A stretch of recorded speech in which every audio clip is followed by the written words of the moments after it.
Lovely people. We are here tonight with two awesome artists, Sammie Jo Kinnett and Julia Greene. Before I introduce each of them, I would be remiss to say this evening was actually curated by, in some ways, by another Theatreworks subscriber, Dutch Schultz, if you know him, because last time we had a session with Kevin Landis in January, Dutch was very curious to see how Sammie Jo and Julia were doing. They were the two actors that he was wondering about by name.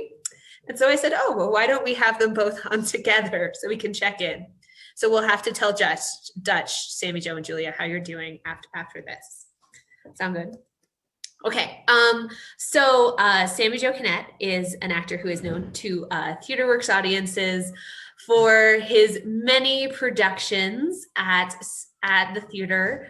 I think most recently, Sammie Jo was it Measure for Measure, but before that, it would have been The Complete Works of William Shakespeare Abridged. Before that, it might have been Santaland Diaries. Before that, it might have been The Liar. Before that, it might have been I Am Nikola Tesla. Before that, it might have been multiple productions of Midsummer Night's Dream. Are you Googling my resume? No, I already Googled you. Past tense. Pre-Googled. You're reading I my pre-Googled. Right. I'm not reading your resume right now because you don't have a website, Sammie Jo. You only have a LinkedIn profile, and we need to work on that. Yeah, I hate social media. Great. And Sammie Jo also has a bachelor's degree from UCCS in psychology. Very exciting. And you would also have seen him around the state. He was in The Foreigner at the Arvada Center. He was in several shows at Colorado Shakespeare Festival. And in 2017, he was a winner of the True West Awards, celebrating people who are notable in Colorado theater. So it's a big deal. That was 2017? That was 2017. Are years going on the list with middle schoolers as things we're not allowed to mention? 2020 was like 8 lifetimes in a row, it felt like. Anything, I think Julie and I were just talking about 2019 was 50 years ago, it feels like. I think, yeah. It wasn't, sorry. We've been in this moment, no, you're great. We've been in this moment for a really long time. Yeah. And then our other artist, Julia Greene, folks who have seen her on Theatreworks stages. I also Googled her before, but I'm a bit more familiar with her Theatreworks work anyway. She was in our 2019 production of Free for All, the community Shakespeare tour in Comedy of Errors, as both Antipholus and Adriana. And as well, you saw her on the Theatreworks main stage. You saw her, but didn't hear her very much anyway on the Theatreworks main stage in our production of Small Mouth Sounds. And then before it, in collaboration with the student theater, you saw her in The Art of Dining. And then Julia actually is a graduate of Colorado College, where she also was quite involved in theater there too. And Julia also has an interest in film. And and afterwards we'll talk about what I missed, but I want to go back to the beginning with both Sammie Jo and Julia. And the place that I always like to begin these chats are the question of, can you tell us your origin story as a person of the theater? How did you come to be a theater person? Julia, do you want to go first and then I'll ask Sammie Jo second? Since I'm already unmuted. Let's do it. Well, I grew up in a town that cared about the theatrical arts, which was a wonderful privilege, especially as someone who would become a theater practitioner. I remember when I was 9, the high school in my town did Beauty and the Beast. And I just thought, oh my gosh, I really want to be involved in this high school theater program. And so I made sure to do the middle school shows, and I was very excited about all that. And once I graduated high school, there's this thing that people who act say, which is that if you can do anything else, do it, because acting is a horrible profession and no one should go into it. And so I went to college thinking environmental law, I'm going to save the world and it's going to be great, which was beautiful. And I'm glad that I thought that way. But my my brain is a very left brain and I cannot do the science. I just am not good at math. So after realizing that wasn't going to happen, I started doing more theater in college because I already loved it. And I realized after a while, this was the biggest thing in my life that ever made me happy. So why not just do it forever? Because I realized I can't do anything else. Even if I could hypothetically do other things for money, this is what keeps me alive. So yeah, that's how I came into theater. What about you, Sammie Jo? Let me unmute myself. I love that.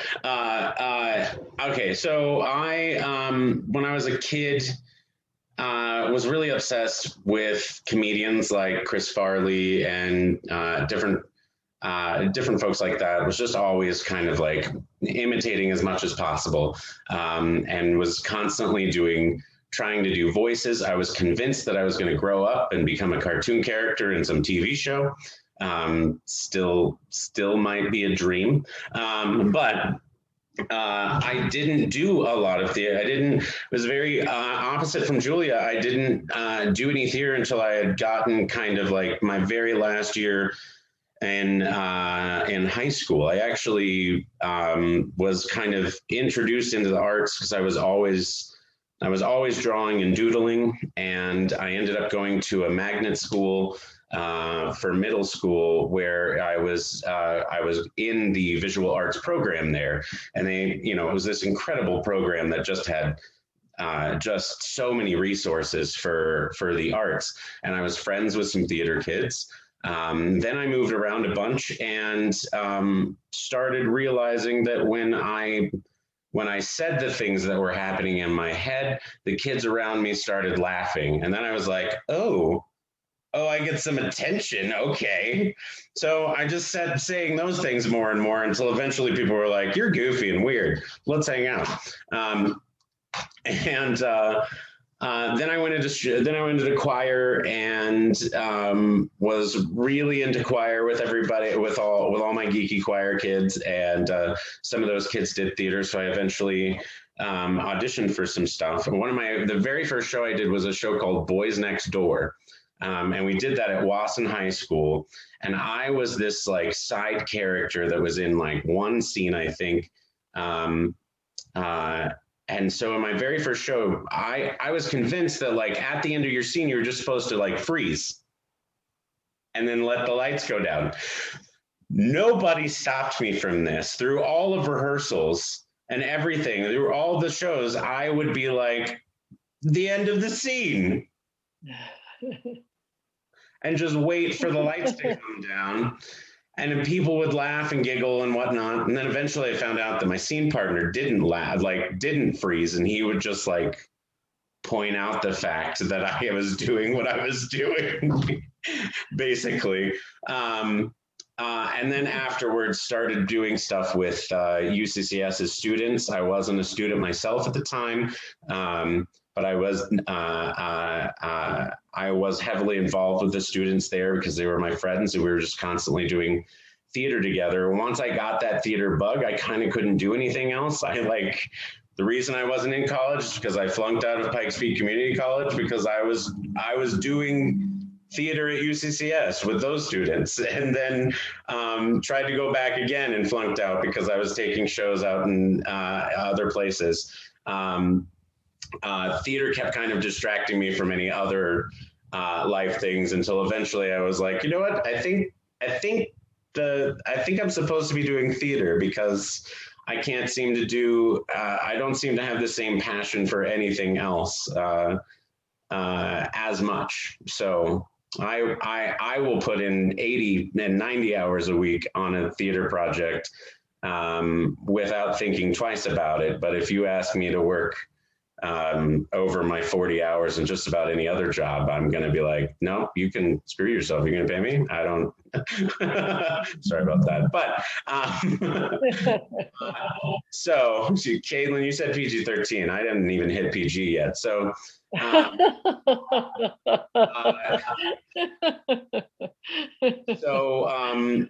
from there, doing that stuff, Laura Tessman, who used to run the theater department at UCCS, she became a really cool mentor for me. I don't know what she saw in a kid who just thought it was funny to yell and scream jokes all the time, but she decided to keep asking me to do stuff with her students and do stuff on the main stage. And then because of her, Murray started taking note and doing the same thing. And then many of you know my history with Murray. I'm constantly, I was constantly doing shows with him, and he taught me like most of everything I know about doing any type of classical theater. So he gave me so many chances to grow as an artist. And so I've kind of you guys got to see, a lot of you long-term subscribers have gotten to see the rest of that. I kind of grew up in the Theatreworks house, kind of learning how to become an actor with all of you right there with me. So I've been obsessed ever since. Oh, I love it. So good. Okay, before I ask another question, Diane, Mike Fink have dropped in the chat. Sammie, did you enjoy hosting classical music on Kcme? I did. The thing about that, though, that bit of you. So here's the thing. I think I talked to George Preston about it. No, I had applied randomly there because I was like, well, that might be fun. That goes along with theater. Let's see what happens. And George Preston was a longtime Theatreworks subscriber, and I had no idea. So I come into the interview all nervous because I'm about to like try and get a job and trying to figure out how to be proper. And then he's like, oh, I loved you in this show and this show. And I was like, oh, sweet. You already like me. I don't have to try anymore. But I started working there, and he gave me a job, and he said to me in the interview, you know, normally we would go with somebody that either has broadcasting experience or somebody who already has a lot of experience and knowledge about classical music. And I was like, well, great. I don't have either of those things, but he still decided to let me on and train. So it was a fun time. I ended up being let go from that job because Murray passed, and I kind of completely forgot that it was a 2-hour-a-week job, and I kind of completely forgot that existed that week, those couple of weeks there, and didn't show up, and rightfully so, they decided to move on with that. But I was kind of in a real low place at that point in time. So it was a good reason for us to move on. Plus, it took me so long to figure out how to pronounce people's names in classical music. Oh my gosh, all of the names are so complicated. Oh, I love that thought as that stumbling block. The Russians are definitely challenging from having shaking the head. Vrodo Mostovich in the Fifth Symphony of Goda blah blah blah blah blah. Don't let Al hear you talk about classical music in that way. Watch out, Sammie Joe. I love it. I just don't ask me to pronounce those composers. It's so hard. So something I'm really interested in because right when you were the last thing that you were saying, Sammie Joe, you were speaking about like growing up within Theatreworks and growing up, both like there's an age component to that, right? And then there's also, being the new person and then developing these skills and having a space where you could develop those skills. And one of the things that I always find fascinating about theater is because a cast will require, a very young character and a very old character potentially within the same play. You have this mix of skill levels and mix of experiences and mix of approaches within a cast that you might not have in another profession where like people who have 40 years of experience in a profession are used to having peers who are other people with 40 years of experience in a profession. Whereas in theater, we often have peers who are at very different levels of experience. And so I want to flip this to Julia and then maybe back to Sammie Jo. Julia, as someone who is on the sort of more entering side of your acting profession, like how do you approach joining a cast when you know that you are going to be one of the people in that cast who's maybe at the beginning of your work as a professional actor, but you have seen partners who are working with decades of experience? Yeah. Well, I certainly try and remind myself that I have been acting in some capacity since I was 8 years old. So even though I'm a very new professional, and that's a totally different kind of ball game, I have my own life experience, and that in a way, the more confidence you come into a room with, and not cockiness, like there's a lot of humility that comes with being the person who is having their first or third professional credit ever in the room of actors that you're with, and other people have like, I did a job at the Fine Arts Center. I was just in the ensemble, but some of the actors have Broadway credits, and I'm like, oh my God, like I'm very new. But also having confidence in yourself enough to just stay focused and do the job has definitely served me. But that's something I love about being at this level, is that so far, my acting education has been about teachers creating spaces where they enable us to discover and play with each other in classes, and then getting to do student plays in college and kind of test these things out in a really small environment. But now when I'm in a room working with other professionals, I get to see people who are like just brilliant and have decades on decades of experience. And so now my learning is much more practical from peers that I'm actually working with.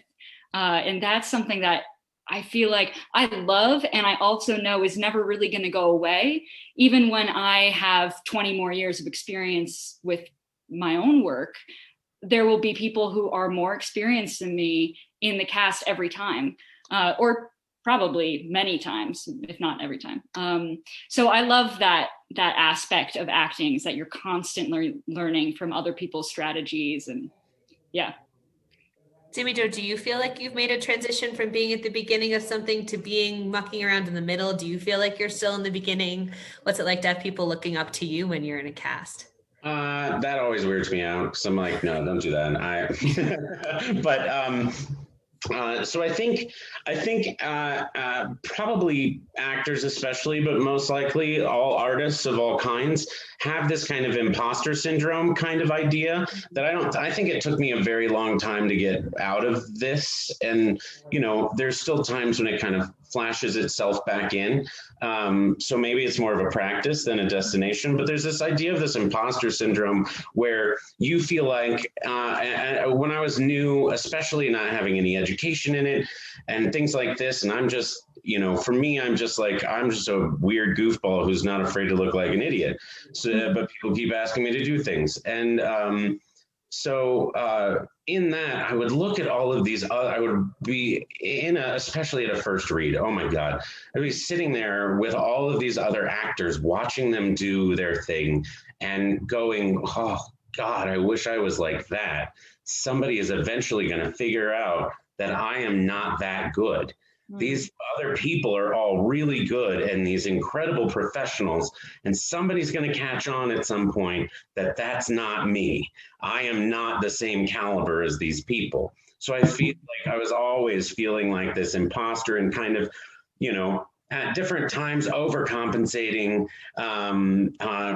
probably I'm sure being a complete jerk at sometimes, and like being like, letting my insecurities allow certain weird behaviors, but then also really fueling how much I tried to work to keep up with them.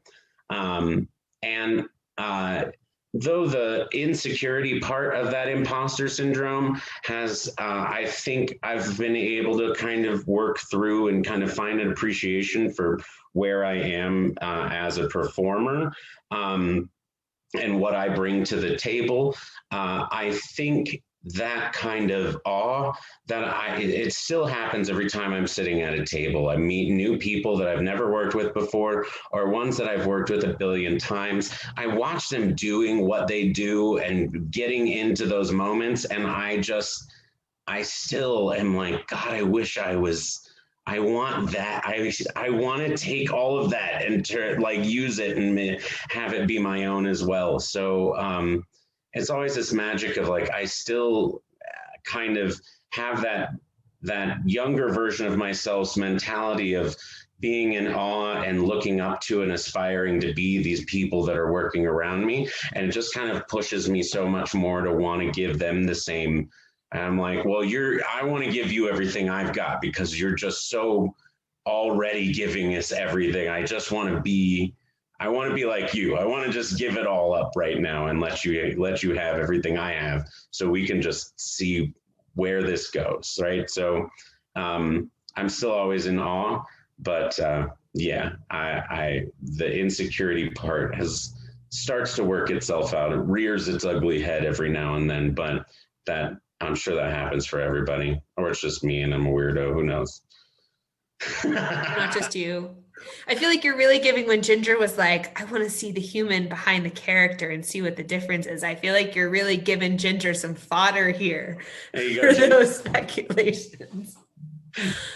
I'm so interested. I love this idea of your scene partner fueling you and like the desire, not only in terms of the character and what they give you, but also just the desire to like meet them and match them and be the partner that they deserve, which is really lovely. And I'd love to hear you two reflect maybe on, I know Sammie Jo, you have with Theatreworks a fair amount of like either classical theater experience where soliloquies have you talking directly to the audience, or one person show experience. And so Sammie Jo, you first, and then Julia, what is it like when you're on stage and you your partner is not a fellow actor, but rather the audience? Like, what do you look for and what keeps you fueled in those moments?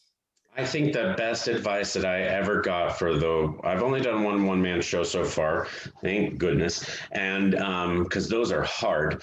And but Jeff Kent was directing that, and some of you might be familiar with his work, but he to me is just as monumental in my life and how I've grown up as an actor as Murray has been. And him and I both were kind of taken under Murray's wing, him as a director, me as an actor. And Jeff had done some one-man shows before and had read up on it and done this great research. He's super great at that. And he said to me when I was rehearsing Santaland Diaries, he recited this article he had read by somebody that had been doing it forever.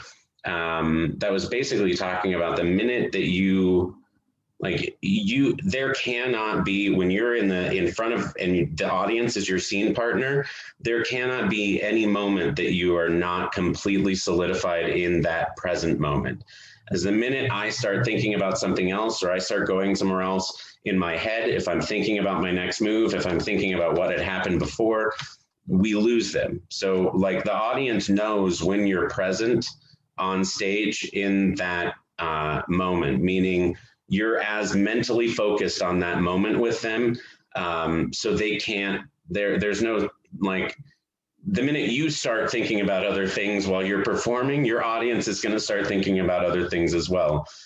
So you really have to stay, when the audience is your scene partner, you have to stay as honed in with them as you would if if there was an actor sitting there in front of you. You can't be making your grocery list in your head while you're going through the motions, because they can tell. We instinctively know things about each other, like just when somebody is there with us and in a conversation with us, if they're thinking about something else or not. So it's the same for theater, same on stage. Julia, do you feel that as well? Oh, definitely. It got me thinking about how the audience is always kind of a presence and a partner in the story that you're telling. And I think with comedy especially, I felt that the way that the audience interacts can really change the way that the performance comes out in that night or in that particular show. First, it made me think of Comedy of Errors, where since it was Shakespeare in the park, and the feeling was very much like we are on the same level with the audience, we're all here making up this play, we could kind of heckle the audience if necessary. If a cell phone went off, we could interact with that. And in those situations where it's really interactive, I think the biggest thing I think of is that the audience wants to feel kind of safe and supported. So if you're gonna like poke fun at an audience member, it can't actually be really derogatory. It has to all be in good fun. And the same is true between improv. If someone from the audience is going to come up on stage and be part of that, and even with stand-up comedy, you want to feel like the comic you're seeing is funny and knows what they're doing. And if you kind of stumble and lose your confidence and your assuredness in any form of comedy, then that's where you can really lose the audience. And so for me, there's a sense of confidence that has to come with a comedy performance, because people respond to feeling like you're taking care of them. You're gonna make them laugh, and they're gonna feel good. And it also made me think of The Art of Dining, where I was playing this kind of neurotic character who monologued a lot. And in those monologues, they were about really serious subject matter, but I knew it's kind of like a dark comedy in the sense that it's so dark it becomes funny. And so I knew people were going to laugh at certain points in the monologue, but it always changed when it was. And so that also makes me think of the audience as a scene partner, where it would really change the music of the monologue depending on what people responded to on different nights. And if they weren't laughing, then there was a different pace that would come over. And so it was incredibly interactive, because in those monologues, my main partner was the person I'm telling the story to on stage, but also the people I'm telling the story to in the audience. And they gave me as much feedback as my scene partner. So, yeah. Something that you're bringing up in that comedy, that dark comedy, that I'm always curious about. And Sammie Jo, I know I've asked you about this before, but I'm interested in both of you reflecting, like, do you approach the work of acting differently if you know that this is a comedy versus is this a drama or a tragedy? Like, is it a different project for you, or is it the same project with different shadings? I think, yeah. And there's so many nuances between types of comedy. If it's farce, commedia, dark comedy, over the top, there's just so many different styles. I was watching a class with Larry Moss. He's an acting teacher from the last century that many people have turned to for his wonderful wisdom. And one of the things he said that I loved was that comedy is subtext brought to the level of physicality. And so by that, when you read a scene, there's the context of what's going on, the subtext of what people are actually saying beneath all the words that are on top. And so you really got to know what that subtext is, or else you don't necessarily, you're not adding much texture to the scene. So with comedy, it kind of dictates the level of physicality I will bring to something. If it's a farce, it's going to be a bit more over the top than if it's a dark comedy, which is going to be a bit more reserved. But with all those things, it always has to come from an authentic place, or else it's not going to be funny. I think the funniest things that we see are genuine people in situations that are pushing them to their outer limits. But if it's just kind of like, what's that word? I won't think of it. But if you're just appealing to the idea of the situation and signposting the type of drama that this character is experiencing, then it's not going to be as funny as the character that is like fully in the situation. So with all types of storytelling, it comes from an authentic place. Sammie Jo, does that resonate for you? Oh yeah, Kind of 100%. yeah. I think Julia hit on so many things that I would have talked about there. I think for me, what's always kind of been important is this philosophy for me of like the actor or the character in this play doesn't know that the situation around him is funny. They are living what is to them true life and death, serious situation or serious moments. So I would agree 100%. Julia hit it on the nose in the fact that like the comedy that you're doing, the types of comedy you're doing really dictates the amount of physical freedom that you have to respond. But the stakes for those characters, whether you're doing a dramatic play or a comedy, the stakes for those player characters are the absolute same, in my opinion. If a person about to die in a comedy is just as tragic and demanding for a character, whether that's a comedy or a tragedy in there. So really, she hit everything on the nose there, in my opinion. That's you've heard my spiel on this stuff before. A character can't think he's funny. That has to all be reality to them. And for me, I often, there's so many times in first reads where fellow actors are laughing at some of the parts that I'm playing, and I didn't realize those were jokes until people started laughing, because when I'm reading it, I'm really thinking my just kind of natural inclination is, how are these things affecting this human being? And that's what I see most of the time is all of this tragedy that's happening to them, and kind of forgetting about how ridiculous the situation around it is. So yeah, Julia, bravo on that, hit that on the nose. So. Oh, what you're just saying too, Sammie Jo, reminds me, and like paraphrasing, but the idea that like comedy is tragedy that happens to other people. And like, if you as an actor are so invested in the story of that character, then even if the situation is comedic, it can't be to you because it's not to what that character needs. Brings up for me the play, The Foreigner, I did at the Arvada Center. That character, I didn't understand half the jokes until people were there in the room with me, because that character is suffering so many different levels of things happening in his life. Both personal anxieties and relationship things that are going on, and job insecurities and things like that, that my brain was so wrapped up on what this guy was dealing with. And I think the only thing that makes those things funny is the fact that the events themselves are absurd and could never, this many things isn't going to happen to a person, but here this person is trying to deal with it, and that becomes the comedy itself. It kind of makes me think of something, if I can pivot. Do it. That I'm a new actor, so this was a realization for me a recent while ago, that if you're doing a comedy and an audience member is like sobbing, I mean, you're probably doing something wrong.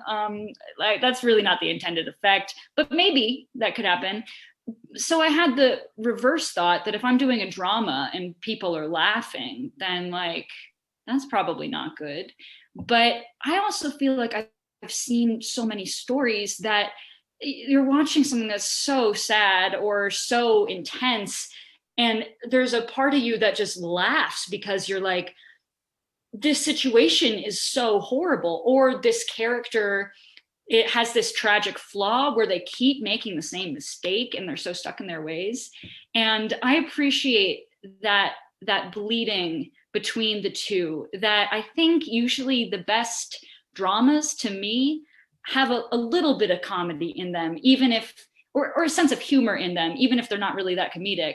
And the best comedies have a kind of a deep source of pain in them that we can that we can appreciate as we walk away from them, even though they've made us laugh. Yeah, I'm like 100% there. Because the reason that we have, in my opinion, the reason there's so much of that mixture that's going on is because crying, showing that type of dealing with negative emotions like that we like to deal with in tragedy and things like that. Dealing with those negative emotions are hard. We as a society do not want negative emotions coming at us. But we forget that laughter and that joy is still also an emotion that's coming through. And so comedy is constantly priming the pump of emotion, getting your brain firing those neural mechanisms that are going down to that limbic system saying, it is okay for you to feel an emotion right now. Feel this emotion, feel this emotion. And then good writing will throw those harder emotions to deal with intermixed in the comedy. So the fact that you have a moment, you're already ready to have emotions. So those hard emotions come pouring out immediately. And then they give you a break for a second by saying, okay, now you can laugh, but you're going to cry again. Now you can laugh again. And you're already kind of, your emotional state is just kind of already firing. So comedy and crying, like comedy and sadness, laughing and crying are the same.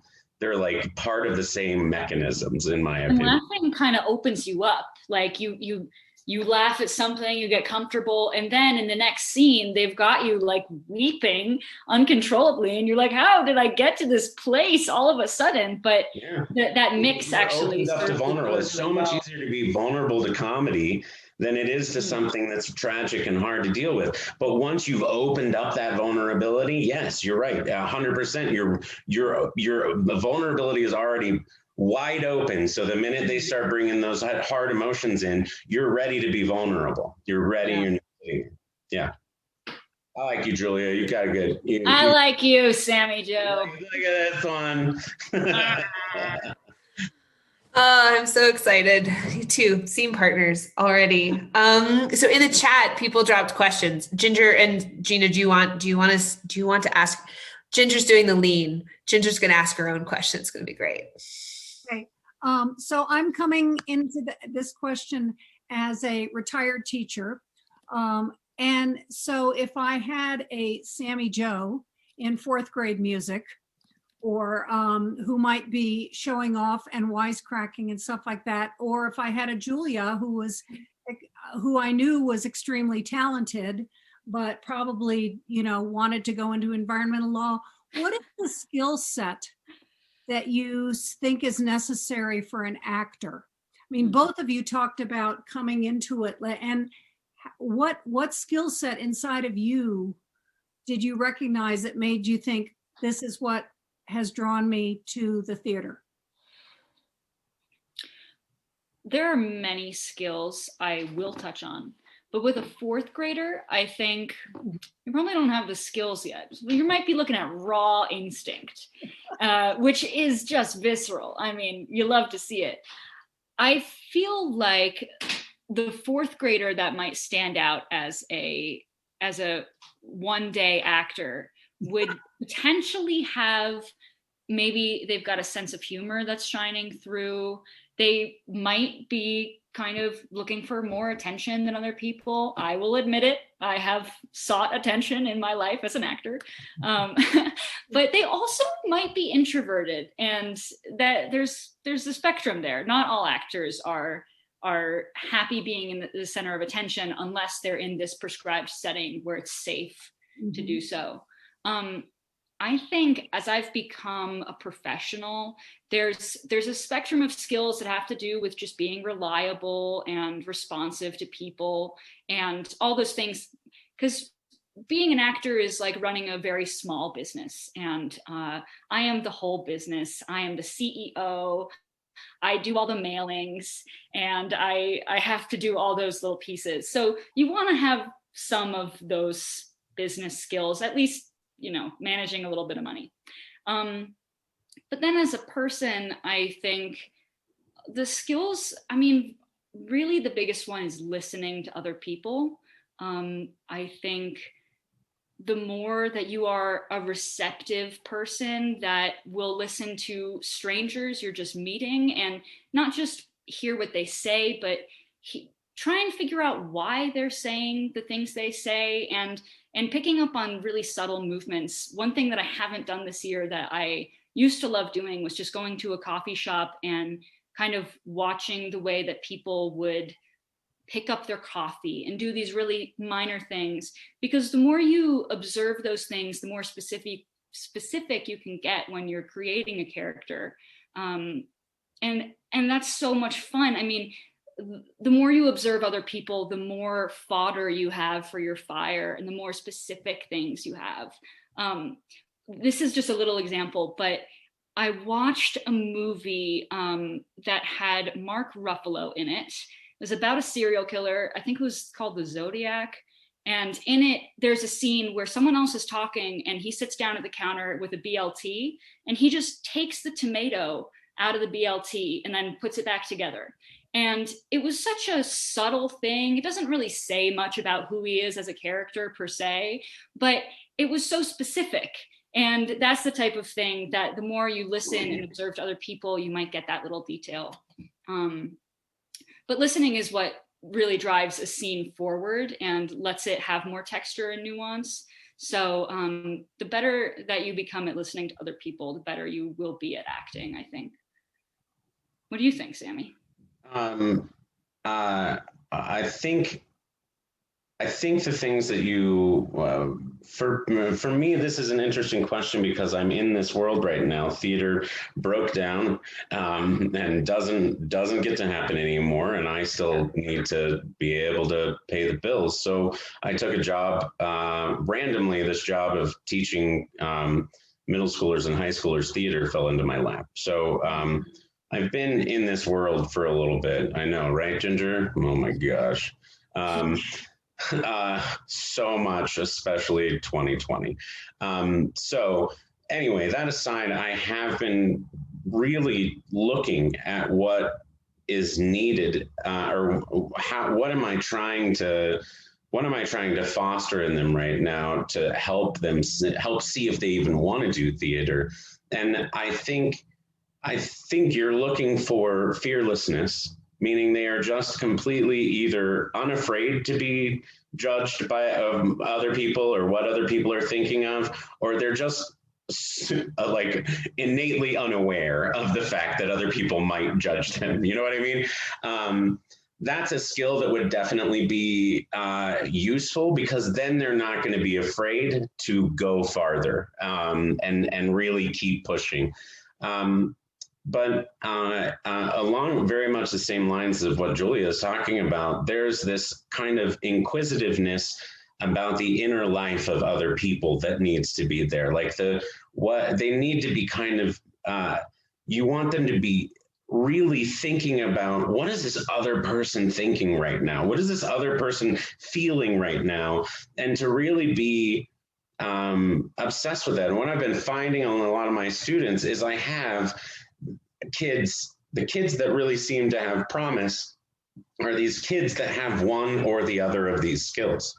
And it's very rare that you find a kid that just already has both of those skills right next to each other, especially at the young ages, even more at the young ages that you're talking about. They're either going to be completely fearless and don't even think about the fact that being goofy in front of a bunch of people might be embarrassing, or you, like, there's been some kids that I have sat down and I'm like, you don't, in my head, I'm like, you don't really seem like the actor type of person. But then you start talking to them because they are so introverted, which you hit on, Julia. They are so introverted. They're not the big showboat type of human being. You start talking to them and you realize they have an understanding of the ideas and the emotions that other people are going through, like way beyond what you'd think that they would be capable of at that age. And you start noticing how aware they are of the, psychology calls it theory of mind, the mentalization of what's going on in another person's, like understanding that other people have their own thoughts and motivations behind what they're doing, and then being able to break that down. Like, I've had some conversations with some some seventh graders that have blown my mind. I was just like, all right, I'm going to sit down and talk with you because you tell me you tell me you are interested in doing this acting or this writing. And so I'm going to talk to you about what's going on in this character's head. And they tell me things that I was like, I probably would have had to think quite a while to come up with what you just came up with. And those are kind of some of those magical moments there. So I think you're looking for fearlessness and curiousness about human behavior, really, just how people are behaving and thinking. One thing I realized that became a skill is that as a kid, it was much easier to play. I mean, it was still a bit scary to present a scene to the class or something like that because it's a bit formal. But I would go home and I would play with my friends. I would sword fight, it was ridiculously fun. And now my job might be to sword fight in a Shakespeare show or something like that.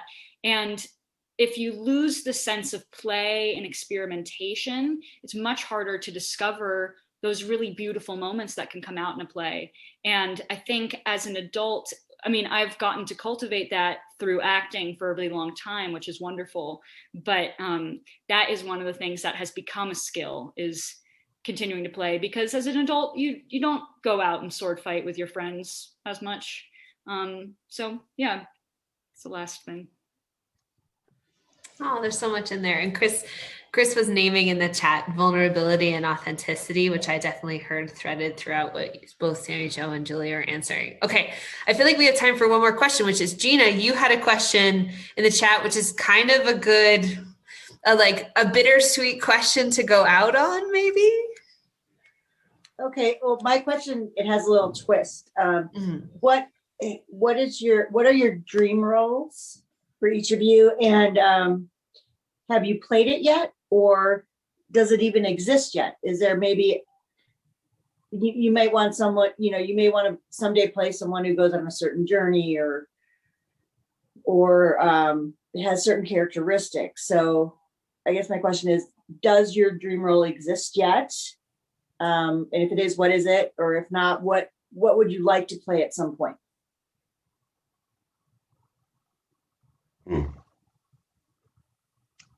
I keep a document of dream roles. Oh, do you? Oh, that's awesome. Yeah, I do. Like a to-do list. I've been reading a ton of plays this year to continue my theater education. So when I read a play that has a part for me, I write it down, and then some of the parts I flag. One that came up recently was Viola in Shakespeare in Love. I watched this movie for the first time and it just gutted me. What I loved about it was that in this play, this character is sacrificing everything just to have a moment to act on stage. She just loves acting so much. And it made me appreciate that I am so lucky to live in a time where I have access to doing this art that I love so much. And in the play, there's a scene where she is discovered as a woman and is being kicked out of the theater, and someone turns to her and is like, "You were good." And that just moved my heart so much, that you could sacrifice your life to have an audience of 11 people one time. And for me, I love acting so much, that would have been worth it too. So that's what really made that role stand out to me. And I also really want to play Ophelia. I saw a production of Macbeth. Ooh, can't say that, but theater doesn't exist anymore. Or Hamlet. Oh my God, why am I saying Ophelia and Macbeth? I just wanted to work it in. If you don't know, you're not supposed to say the Scottish play. It's bad luck. None of us are in the theater. You're good. We're not Yeah. in the building. We're good. I saw a production of Hamlet at Yale Rep when I was in high school, and it was amazing. And the actress who played Ophelia just killed it. And I was like, I want to do that. So it's a little less nuanced, but I think it would be a very challenging part. And I hope to play one day. Great. Nice. There are a couple roles that if I got the chance to, I would play it every day for the rest of my life. That I have gotten to play, which is the Kcme archetype Arlecchino, that Harlequin character that I've played a lot of times in different Italian or like French comedies. If I could, I would never stop doing that character just because of how much I identify with that archetype, the kind of mischievous but just pure enthusiasm and joy that that character embraces. I love that so much. So I would always play that. But additionally, I got to play Prospero in a children's production of The Tempest. And so I was manipulating a puppet, but playing Prospero. And I was very adamant to the director. I was like, I don't believe in playing down to children. We tell this children a real story. So I'm not going to back down on what I'm doing here. And I was like, also, this is probably the only time in the next 30 years that I'm going to get to play Prospero because I am not old enough to play it.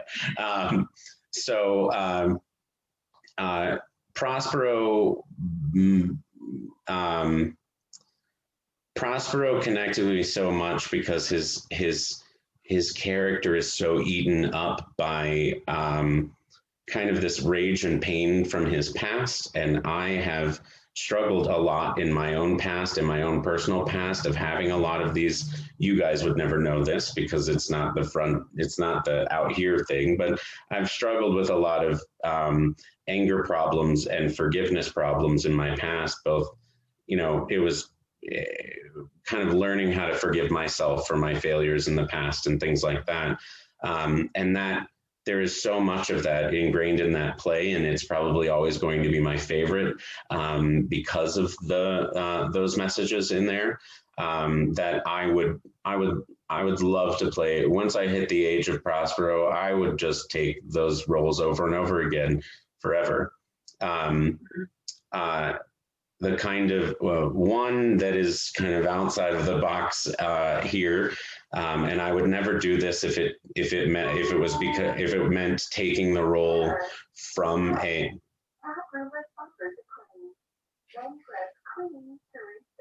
Sorry, my vacuum is talking to me right now.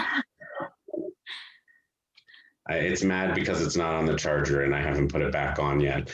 Anyway, rude Roomba. I named my Roomba Dobby because it was my house elf from Harry Potter that's running around. And then a sock. So now it doesn't now it just stops whenever it wants, and it's a free house elf, so it won't. Back to it. Okay, so can anybody tell that I'm ADD? One that I would never take on unless the casting was correct, because I'd never want to take this role away from a woman actress, a woman actor, but I have always loved playing women in shows. I've gotten cast a few times in comedic parts that are, a man playing a woman, ha ha ha. And I've done a couple of two-handers, like the Tuna Christmas shows, that have allowed me to play both silly characters of men playing women, but also some real moments that happened in there. And I found there is so much transformation that happened for me as an actor and trying to understand, because my perspective in this world is nowhere close to a woman's perspective in this world. I can't. But having a job, like my job asking me for a moment to really dive into what that perspective might be, what this human being is dealing with, and what it does to me, there is some things, especially in that, in the Tuna Christmas play, when I was playing this really sincere character, Bertha, where there's almost this very transformative for me to be able to take on a female role and really give it the type of attention that I like to give character, the type of, whatever. But the one that's always stood out to me is Lady Macbeth. Lady M has always been this powerhouse, like terrifying character to me, who has so many things happening. And if anybody ever wanted to like have a version where Lady M is played by a man, I would fight every single person in this room for that role if I had to. I would go to fisticuffs with you, Chris, if you tried to take it. That's not true. If you wanted to play that role and they were like, no, we need a woman, I'd be like, yes, definitely. I'm not going to take that role. I love how you began this part of your answer with like genuine empathy across difference and the sort of warm fuzzies. And then you ended this part of the answer with a willingness to go to the mats and fisticuffs and biting for a particular role. So it's a nice like full circle there. We don't want to sit in that vulnerability for too long. No, we can't. We need to make sure the audience, as Julia said, feels safe so we can release them with the silly moments where we imagine, or imagine wrestling. Me in a fist fight with Chris McGarry. That's right. Bring it on, Sammie. Bring it on. I would never fight you. You would destroy me. We couldn't script a better ending to this evening than imagining Sammie, Joe, and Chris taking it outside. So I think I will pause here and I will thank Julia and Sammie Joe as Sammie Joe takes off his earrings so much for joining us. My threat of making y'all do improv in this session never came to fruition, but who knows now that I've mentioned we can avoid it, Julia. Ooh. Next sessions, a couple months down the road, we'll do Sammie Joe and Julia, the show. And I want to thank everyone who's not Sammie Joe and Julia for joining us this evening, taking time out of your Thursday. It was lovely to see your faces, or in the case of Di and Mike, your library, or Michelle and Jordan, Michelle's smiling face. It's all great. Next in April, we think it's going to be Max Schulman, who's directed an Iliad, and Eric, the actor who is in an Iliad, talking about the process of putting up what we hope is our return to live in-person live actor theater in May. Keep our fingers crossed that the gods of equity shine down on us. Equity being our actors union. Yes, Sammie Joe. Don't get me started on equity right now. Okay. There's a whole other lovely. That's a little inside baseball for later. But y'all, thanks so much. Super grateful to you. Yeah. Thank you all, because I think the combination of Julia and Sammie were incredible. One's more in head, one is more raw. It just, you balance each other so well. And I'm not saying very articulately, you displayed it. And it was so insightful and amazing to witness. And thank you for exposing yourselves so much and your thought processes and your heart.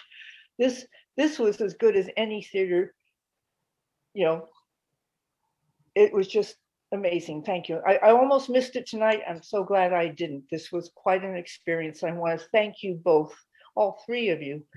Bravo. Thank you. It's been a hard year without theater, and it has completely warmed my heart to get to be with the theater community again tonight. So thank you all for having me. Yeah, even just being able to talk about it, it feels like a relief. Yeah, it feels really good. Yeah. You're artists, y'all, and I'm glad you got to be that with us tonight. Yeah. All right, good people. I celebrate you all. See you soon. Go forth into your lives. Good night, everybody. Bye-bye, everybody. Thank you. Bye. Yay.